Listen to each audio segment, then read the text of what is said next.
화요일날 강의했을 때가 좀 기억이 납니다. 신라젠이 이제 거래가 재개되기 전날에 그 라이브 강의가 화요일날 진행이 돼가지고 이제 신라젠이 상폐가 될 것 같다라고 하시는 분들하고 아닌 분들을 이제 말씀드렸는데, 이제 저는 이제 거래가 재개될 것 같다라고 말씀을 드렸죠. 아무튼 여기에서 보면은 또 우리가 배워야 할 부분이 좀 있어요. 그러니까 저는 신라젠이 거래가 재개는 될 것이라고는 생각을 했는데 매매할 생각은 참 안 했던 것 같아요. 건드리지 못했던 이유는 뭐냐면, 일단은 거래 재개가 되고 나서 기준에 대한 어떤 지도를 그리지 않습니까? 거래 재개되기 전에 거래 정지가 되었을 때가 12,000원에 아마 거래 정지가 되었던 걸로 저 기억해요. 그러니까 원래 가격을 지탱하지 못한 상태에서 시작을 했죠. 그러니까 이제 이거는 기준가 밑으로 시작을 해가지고 기회다, 이런 생각을 좀 안 했던 것 같아요. 아무튼 요거를 이제 제가 이러고 나니까 좀 간과했던 부분이 있어요. 어떤 걸 간과했냐면은, 여기에서 보시면 이제 모건 스탠리가 시초부터 100만 주 땡기고 메릴 린치가 시초부터 70만 주 땡겼습니다. 그러니까 200만 주 가까이 여기에서 지금 땡겨버렸어요. 외국계 창구가 요 땡기는 거 보고 내가 이 뉴스를 왜 안 봤을까라는 생각이 많이 들었거든요. 신라젠 공매도 잔고 수량.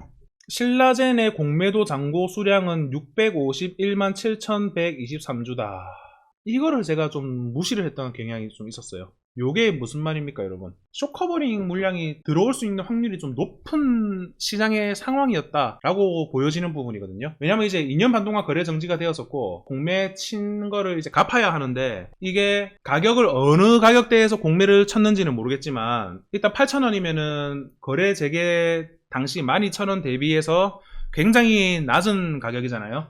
그리고 공매를 친 가격이 뭐 12,000원까지 꾸역꾸역 눌렸다라고 쳤을 경우에도 얘네들이 빨리 물량을 갚기에는 충분한 가격인데 대차상고로 좀 간과했구나. 그래서 숏커버링이 들어올 수도 있었던 것을 생각을 하고 좀 공격적으로 했으면 어땠을까라는 생각이 좀 들더라고요. 그래서 이 부분은 좀 말씀드리고 싶었어요. 근데 이제 이것도 참 재밌는 부분인데, 공매도의 상환을 해야 되는 세력이 A고 숏커버링을 하지 않는 세력이 B였을 경우에, 오늘 얘네들이 이 매매 동향을 봤을 때 모건 스탠리하고 메릴 린치 이렇게 해가지고 260만 주 긁어갔잖아요. 예, 긁어갔는데 모건 스탠리하고 메릴 린치 얘네들이 만약에 A였을 경우에 이걸 생각해 봐야 되는 거예요. 이게 무슨 말이겠습니까? 어제 상을 만든 애들이 A가 아닌 세력이 달라붙었다는 거겠죠. 이 말 이해가십니까? 오늘은 숏커버링이고 어제는 숏커버링이 아니었을 수도 있다는 거죠. 만약에 B라는 애가 어제 작업을 했으면은 오늘 이 상한가를 만드는 것은 숏커버링이고, 그 숏커버링을 해야 되는 주체는 기존의 공매도를 쳤던 애들인 거예요. 그리고 어제 이제 기존의 A라는 세력이 얘네들을 조금 더 관망을 하고 작업을 안 했기 때문에, 그러니까 얘네들이 그 공매 상환할 때 급박하게 할 필요는 없다라고 생각할 수도 있잖아요. 사실상 주가 방향성은 아무도 모르니까. 그런데 이제 이런 신라젠도 그렇고 진짜 마이웨이로 땡겨 올려버리는 진한 종목들 있잖아요. 그런 종목에서 공매도를 치는 A만이 존재할 필요는 없잖아요. 그런데 A의 포지션이 이제 만약에 뭐 얘네들이 전부 다 650만 주의 대차장고를 가지고 있지 않을 거 아닙니까? 공매도를 쳤을 때. 그런데 A는 조금 관망해보자라고 했을 때 A는 시가에 일단 떴어요. 떴는데 여기에서 조금 관망해보자, 옵션 만기일이고 하니까 주가 빠질 수 있으니까 요 정도 그림 나올 수 있겠다라고 생각하는 A가 있고, 얘네들은 내일 거래가 돼도 모레 거래가 돼도 계속적으로 이제 공매를 상환하면 되는 거니까 그런 시나리오를 잡고 있었다가 갑자기 여기서 B가 달라붙는 거예요. B가 물량을 떼거지로 매수하면서. 그러면 A의 입장은 어떻게 되겠습니까?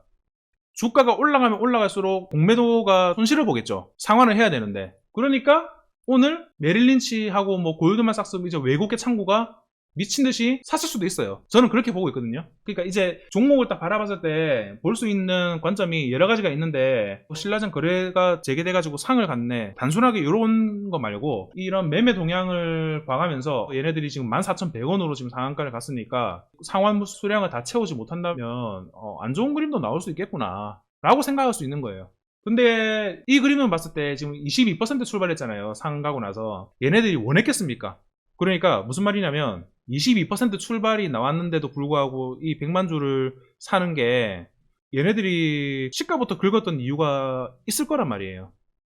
주가 띄워놓고 이런 매매 동향을 보여준 이유가 무엇일까? 초반에 이제 그 B라는 세력이 이 주가를 엄청나게 그 동시호가에서 매수를 그냥 상에 걸어놓고 했을 수도 있어요. 그러니까 얘네들도 급하게 수량을 갖기 위해서 샀을 수도 있고, 뭐 이런 그림을 이제 그려나가는 연습이 좀 중요하다고 생각합니다. 자, 그래서 신라젠이 이제 매매로서는 조금 아쉬웠던 게 공매 잔고 수량 대비해서 얘네들이 갚아야 되긴 한데 언제 갚을지에 대한 것을 너무 여유롭게 생각을 했다. 그게 이제 조금 지나고 나서 좀 아쉬운 부분이 있더라고요. 그 아쉬운 부분이 오늘 아침에 보았을 때 좀 놓친 부분이 있구나 라고 정리가 됐던 겁니다. 자, 신라젠에 대해서 좀 궁금한 점 해결이 되셨나요? 근데 여기에서 이제 얼마나 올라갈까라는 것을 바라보았을 때 많은 의혹이나 이런 것들을 품고 이제 돌아온 상태에서 재개가 된 거기 때문에 뭐 얼마나 올라가고 안 가고를 생각할 수 있는 부분이 좀 지났어요. 그러니까 신라젠의 이런 거래 동향 중에서 이런 메릴리치나 모건스탠리가 이제 거의 시초 상따 수준으로 해가지고 이렇게 큰 금액이 들어왔잖아요. 이런 걸 따져봤을 때 크게 더 올라가지는 않지 않을까라는 것이 이제 제가 가지고 있는 생각입니다.